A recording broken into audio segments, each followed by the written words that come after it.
ರಾಜ್ಯದ ಹಳ್ಳಿಗಳಲ್ಲಿ ಗಲ್ಲಿ ಗಲ್ಲಿಯಲ್ಲಿ ಲಕ್ಷಾಂತರ ದೇವಸ್ಥಾನಗಳಿವೆ. ಮುಜರಾಯಿ ಇಲಾಖೆ ಅಡಿಯಲ್ಲಿಯೇ ಸಾವಿರಾರು ದೇವಸ್ಥಾನಗಳು ಬರ್ತವೆ. ಇವುಗಳ ಪೈಕಿ ಭಕ್ತರ ಮಹಾಪುರ ಕಂಡು ಬರೋದು ಕೆಲವು ದೇವಸ್ಥಾನಗಳಲ್ಲಿ ಮಾತ್ರ. ವಿಶೇಷ ಅಂದರೆ ಅತಿ ಹೆಚ್ಚು ಆದಾಯ ಗಳಿಸ್ತಾ ಇರೋ ರಾಜ್ಯದ ಟಾಪ್ 10 ದೇವಸ್ಥಾನಗಳ ಪಟ್ಟಿ ಪೈಕಿ 4 ದೇವಸ್ಥಾನಗಳು ಒಂದೇ ಜಿಲ್ಲೆಯಲ್ಲಿದೆ.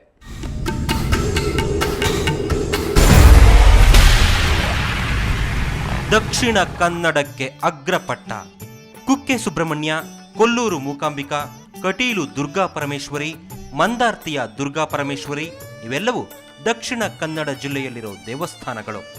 ಹೀಗೆ ಮುಜರಾಯಿ ಇಲಾಖೆ ಅಡಿಯಲ್ಲಿ ಬರೋ ಶ್ರೀಮಂತ ದೇವಸ್ಥಾನಗಳ ಟಾಪ್ 10 ಲಿಸ್ಟ್ನಲ್ಲಿ ದಕ್ಷಿಣ ಕನ್ನಡ ಜಿಲ್ಲೆಯ 4 ದೇವಸ್ಥಾನಗಳಿವೆ. ಇಂಥದ್ದೇ ಟಾಪ್ 30 ದೇವಸ್ಥಾನಗಳ ಪಟ್ಟಿಯಲ್ಲಿ ದಕ್ಷಿಣ ಕನ್ನಡ ಹಾಗೂ ಉಡುಪಿಯ 13 ದೇವಸ್ಥಾನಗಳಿವೆ.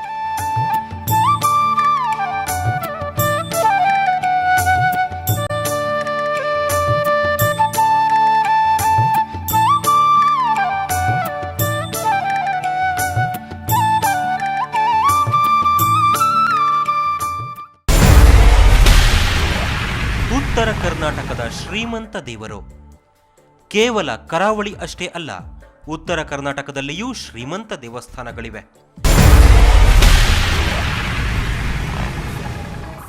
ಬೆಳಗಾವಿ ಜಿಲ್ಲೆಯ ಸವದತ್ತಿ ಯಲ್ಲಮ್ಮ ದೇವಸ್ಥಾನ ವಾರ್ಷಿಕವಾಗಿ 7,89,80,00,000 ರೂಪಾಯಿ ಆದಾಯ ಗಳಿಸುತ್ತಿದ್ದು, ಮುಜರಾಯಿ ಇಲಾಖೆಯ ಶ್ರೀಮಂತ ದೇವಸ್ಥಾನಗಳ ಪಟ್ಟಿಯಲ್ಲಿ 7ನೇ ಸ್ಥಾನದಲ್ಲಿದೆ. ಅಲ್ಲದೆ ಕೊಪ್ಪಳದ ಹುಲಿಗೆಮ್ಮ 10ನೇ ಸ್ಥಾನದಲ್ಲಿದ್ದು, ವಾರ್ಷಿಕ 3,54,78,000 ರೂಪಾಯಿ ಆದಾಯ ಗಳಿಸುತ್ತಿದೆ. ಧರ್ಮಸ್ಥಳದ ಖಾಸಗಿ ದೇವಸ್ಥಾನ ಹಾಗಂತ ಕರ್ನಾಟಕದಲ್ಲಿರೋ ಅತಿ ಹೆಚ್ಚು ಆದಾಯ ಬರೋ ದೇವಸ್ಥಾನಗಳು ಇವಷ್ಟೇ ಅಲ್ಲ, ಇನ್ನೂ ಅನೇಕ ದೇವಸ್ಥಾನಗಳಿವೆ. ಧರ್ಮಸ್ಥಳದ ಮಂಜುನಾಥ ದೇವಾಲಯವೂ ಕೂಡ ರಾಜ್ಯದ ಅತಿ ಶ್ರೀಮಂತ ದೇವಸ್ಥಾನಗಳಲ್ಲಿ ಒಂದಾಗಿದೆ. ಆದರೆ ಈ ದೇವಸ್ಥಾನ ಒಂದು ಖಾಸಗಿ ಸ್ವತ್ತಾಗಿದ್ದು, ಮುಜರಾಯಿ ಇಲಾಖೆಯ ಅಡಿಯಲ್ಲಿ ಬರೋದಿಲ್ಲ. ಇನ್ನು ಬೆಂಗಳೂರಿನ ಇಸ್ಕಾನ್ ದೇವಾಲಯ ಕೂಡ ಅತಿ ಹೆಚ್ಚು ಆದಾಯ ಬರೋ ದೇವಾಲಯಗಳಲ್ಲಿ ಒಂದಾಗಿದೆ. ಈ ದೇವಸ್ಥಾನಕ್ಕೆ ದೇಶ ವಿದೇಶಗಳಿಂದ ಹಣದ ಹೊಳೆ ಹರಿದು ಬರ್ತಿದೆ. ಆದರೆ ಇದೂ ಕೂಡ ಖಾಸಗಿ ಸ್ವತ್ತಾಗಿದೆ. ವಿಶೇಷ ಅಂದ್ರೆ ಬೆಂಗಳೂರಿನ ಇಸ್ಕಾನ್ ದೇವಸ್ಥಾನದ ಒಡೆತನಕ್ಕೆ ಸಂಬಂಧಪಟ್ಟಂತೆ ವಿವಾದ ಹುಟ್ಟಿಕೊಂಡಿದ್ದು, ಅದು ಕೋರ್ಟ್ ಮೆಟ್ಟಿಲನ್ನೂ ಹತ್ತಿದೆ.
ದುಬಾರಿ ದೇವರು ಭಿಕಾರಿ ಭಕ್ತ.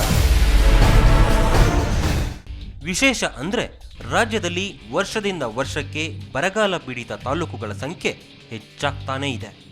ರೈತರು ಬದುಕೋ ಆಸೆಯನ್ನೇ ಕಳೆದುಕೊಂಡು ನೇಣಿಗೆ ಕೊರಳೊಡ್ಡುತ್ತಿದ್ದಾರೆ. ಕಾರ್ಮಿಕರು ಬೀದಿಗೆ ಬೀಳುತ್ತಿದ್ದಾರೆ. ಆದರೆ ಇದಕ್ಕೆ ವಿರುದ್ಧವಾಗಿ ರಾಜ್ಯದ ಕೆಲವು ದೇವಾಲಯಗಳ ಆದಾಯ ವರ್ಷದಿಂದ ವರ್ಷಕ್ಕೆ ಜಾಸ್ತಿಯಾಗುತ್ತಲೇ ಹೋಗ್ತಿದೆ.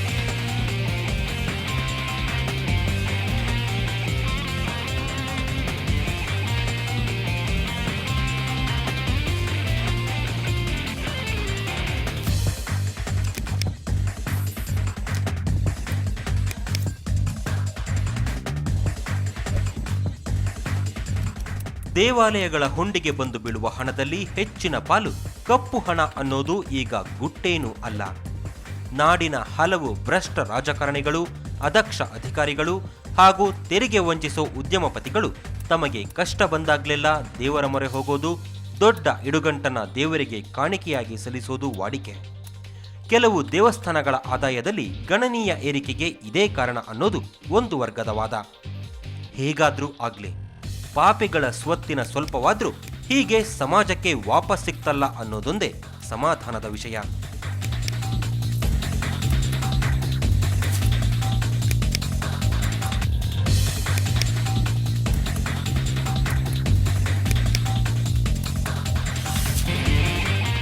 ಇದು ರಾಜ್ಯದ ಅತ್ಯಂತ ಶ್ರೀಮಂತ ದೇವಸ್ಥಾನಗಳ ಕಥೆ ಆಯಿತು. ಇನ್ನು ದೇಶದ ಅತಿ ಶ್ರೀಮಂತ ದೇವಸ್ಥಾನಗಳ ಕಥೆ ಏನು ಅನ್ನೋದನ್ನು ನೋಡೋಣ ಮತ್ತೊಂದು ಬ್ರೇಕ್ ನಂತರ.